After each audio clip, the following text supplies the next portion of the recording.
कैसे हैं दोस्तों। जैसा कि आपको पता है कि मार्वल ने एमसीयू के अंदर मेफिस्टो को इंट्रोड्यूस करवा दिया, जो कि आयरन हार्ट सीरीज के अंदर हमें दिखाया गया था कि वो रीरी विलियम्स के साथ डील करता दिखाई देता है। ये बात तो साफ है कि ये बंदा आने वाले बहुत सारे इंपॉर्टेंट प्रोजेक्ट्स को ओपन करेगा, जस्ट लाइक मिडनाइट सन्स और घूस राइडर जैसे इंपॉर्टेंट प्रोजेक्ट। के अलावा इसका एक और इंपॉर्टेंट कनेक्शन डॉक्टर डूम के साथ जुड़ जाता है। ये बात तुम अच्छे तरीके से जानते हो कि इसका डॉक्टर डूम के साथ कौन सा रायता फैला हुआ है। बाय द वे, मैं इसके बारे में बात नहीं करना चाहता। मैं बात करना चाहता हूँ कि जैसे ही मेफिस्टो की मार्केट में एंट्री हुई तो इन्होंने इसको सीधा सीधा जाकर लूसीफर से कंपेयर करना शुरू कर दिया। Welcome to another episode of do you know, जहां हम इसी बारे में बात करेंगे कि लूसीफर ज्यादा पावरफुल है या मेफिस्टो ज्यादा पावरफुल है। क्योंकि हम इतना सब कुछ जानने ही लगे हैं तो हमें ये बात भी जान लेनी चाहिए कि कौन पहले आया, कौन सा कैरेक्टर पहले इंट्रोड्यूस हुआ यहाँ मैदान के अंदर। तो इसमें बाजी ले गया मेफिस्टो, जिसने 1968 की सिल्वर सर्फर की कॉमिक में अपनी अपीयरेंस दिखाई और इस तरह सिल्वर सर्फर को पोजेस करने की कोशिश की, लेकिन सिल्वर सर्फर इसके हाथ नहीं आया। दूसरी तरफ अगर हम लूसीफर को देखें तो लूसीफर 1989 की कॉमिक के अंदर अपेयर हुआ, जो सैंडमैन की कॉमिक। इसके बाद तुम खुद ही अंदाजा लगा लो कि कौन कहां से चेप रहा है माल। लेकिन कोई बात नहीं, इन्होंने जिस हिसाब से भी चेपा हो, लेकिन दोनों कैरेक्टर्स काफी हद तक सिमिलर होने के बावजूद भी डिफरेंट हैं। अगर हम मेफिस्टो की बात करें तो मेफिस्टो वो कैरेक्टर है जो हर किसी को मैनिपुलेट कर सकता है, लोगों की सोल्स की डील करता है, उनके साथ बड़े ही मजे से काम करता है, फिर उसके बाद उन्हीं को चीट करता है, जो कि हर डेविल की निशानी भी है। कि पावर सिर्फ यहीं तक लिमिटेड नहीं है, ये रियलिटी वॉर्पिंग कर सकता है, सोल मैनिपुलेशन कर सकता है, इमोर्टैलिटी है इसके पास, टेलीपोर्टेशन है, इल्यूजन क्रिएट कर सकता है, सुपर स्ट्रेंथ है, डील मेकिंग एबिलिटीज है इसके अंदर। अपनी हेल के अंदर ये एक तरह से गॉड का दर्जा रखता है। दूसरी तरफ डीसी ने भी अपने डेविल को कमजोर नहीं रखा है, उन्होंने भी काफी अच्छी पावर्स दी है अपने डेविल को। इमॉर्टल है, ओमनीपेंट लेवल, रियलिटी मैनिपुलेशन कर सकता है, क्रिएशन और डिस्ट्रक्शन कर सकता है, टाइम मैनिपुलेशन कर सकता है, नाई ओमनीसियंस है, बियॉन्ड मल्टीपल लेवल पावर है उसके पास। ऐसा समझ लो कि गॉड के बाद सबसे ज्यादा पावरफुल बंदा यही है। इसके बाद अगर तुम ये सोच रहे होगे कि भैया हमें मेफिस्टो को लूसीफर से भिड़ा देना चाहिए, तो हाँ भिड़ा देते हैं इसको, लेकिन उससे पहले जान लो कि ये बंदा कहाँ कहाँ काम आ सकता है। अपनी हेल के अलावा इसकी बाहर कोई औकात नहीं है इस बंदे की। इसी वजह से ये हर वक्त अर्थ को हेल बनाने की कोशिश में लगा रहता है। बंदा डॉक्टर स्ट्रेंज, घूस राइडर और डॉक्टर डूम जैसे कैरेक्टर से काफी बार मार भी खा चुका है। लेकिन अगर फिर भी तुम शौक रखते हो इस बंदे को लूसीफर से भिड़वाने का, तो मैं तैयार हूँ भिड़वाने के लिए। बेटा वो मिनटों में खेल खत्म करने वाला आदमी है, वो इसको इतनी बात तोड़ेगा कि ये खुद भूल जाएगा कि ये मेफिस्टो है कि कौन। इसका बाप तक इसे पहचानने से इनकार कर देगा।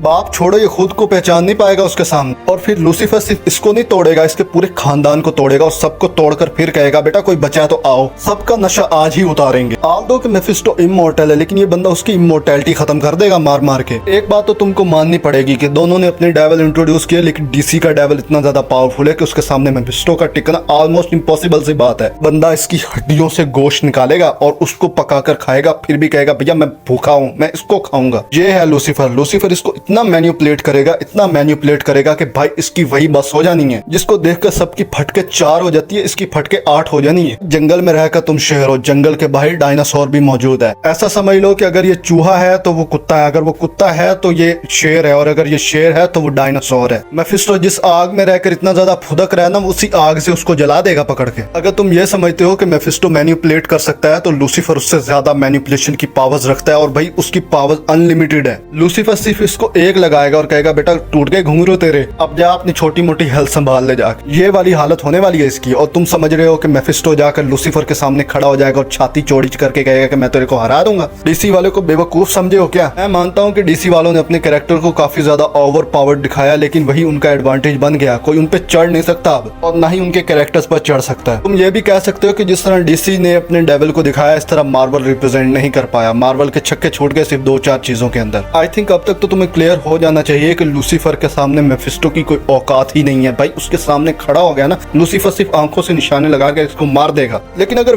ग्राउंड रियलिटी की बात करें कि भाई बंदे दोनों अगर सिर्फ एक मैदान में खड़े हो जाएं और अपनी पावर्स का इस्तेमाल ना करें और सिर्फ हाथों से फाइट करें, तो क्या होगा? फिर भी बेटा मेफिस्टो हार जाएगा। मेफिस्टो के पास इतना नॉलेज है ही नहीं जितना लूसीफर के पास है। लूसीफर उससे टू मच एक्सपीरियंस्ड है, इतना ज्यादा एक्सपीरियंस्ड है कि वो हर चीज को अच्छे तरीके से जानता है। बात इससे आगे बढ़ जाती है, जब हम मेफिस्टो को अपनी हेल्थ से निकाल दें तो वो बंदा वहीं पे कमजोर पड़ जाता है, उसकी टांगे वहीं पे कांपना शुरू हो जाती हैं, जबकि लूसीफर की टांगे कहीं भी नहीं कांपती हैं। वो कहीं पे भी जा सकता है, बियॉन्ड द मल्टीवर्स जा सकता है, हर जगह उसका राज चलता है। के बाद भी अगर किसी जड़ बुद्धि को मेफिस्टो को लूसीफर के साथ कंपेयर करना है और भिड़वाना है, तो मैं इसमें कुछ नहीं कह सकता। भाई अपना बच्चा जाया करवाओगे। वीडियो अगर अच्छी लगी हो तो चैनल को सब्सक्राइब कर दो, वीडियो को लाइक कर दो और शेयर कर दो, और हाँ नहीं करोगे तो लूसीफर को भेज दूंगा तुम्हारे घर।